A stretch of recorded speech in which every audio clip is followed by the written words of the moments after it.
是八桂秀美山水之间流转的天籁，它融汇壮族先民古朴的祈福与希望。它是一种和天息息相关的乐器，流泻着壮族同胞的喜怒哀乐。它就是国家级非物质文化遗产壮族天琴。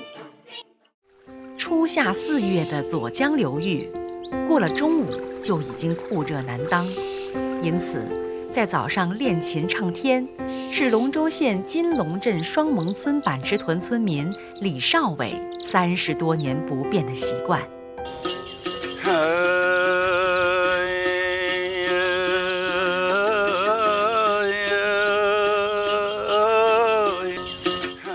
李少伟手中的乐器是广西南部壮族地区十分流行的民族乐器，名叫顶丁。它的名字源于独特的音色，是空弹2根琴弦时所发出的声音。但是顶丁翻译成汉语却有一个神圣的名字——天琴。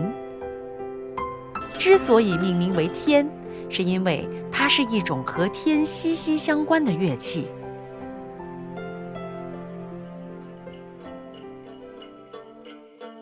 所谓天，是广西左江流域和防城港一带的壮族群众以天琴伴奏或独奏所进行的各种民族文娱艺术的总称，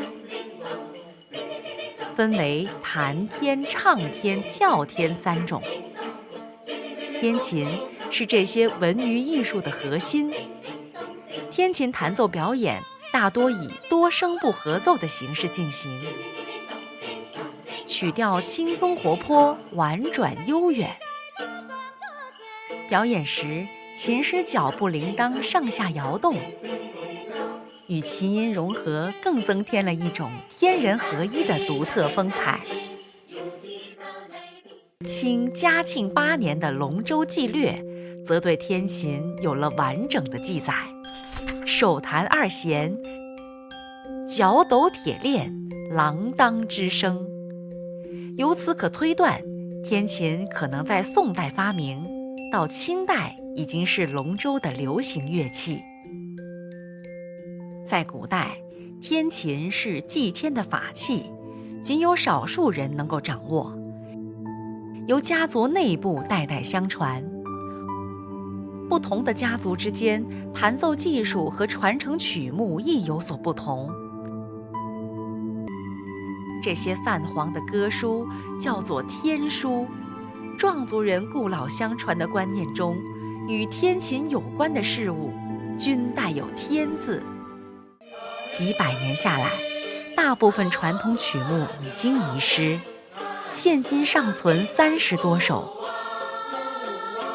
人们发现，在传统天琴曲目中，许多唱词都是和劳作生活息息相关。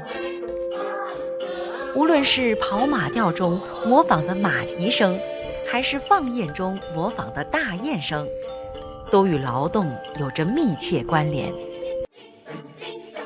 每当人们轻轻拨动琴弦，叮叮的古老琴音从琴腔缓缓流出，在传承和创新中，壮族天琴从广西走向全国。天琴作为南疆边陲的民间艺术瑰宝，它以独特的演奏方式向世人展示广西非遗的文化魅力，绘就了一幅村庄美、农民富的乡村新画卷。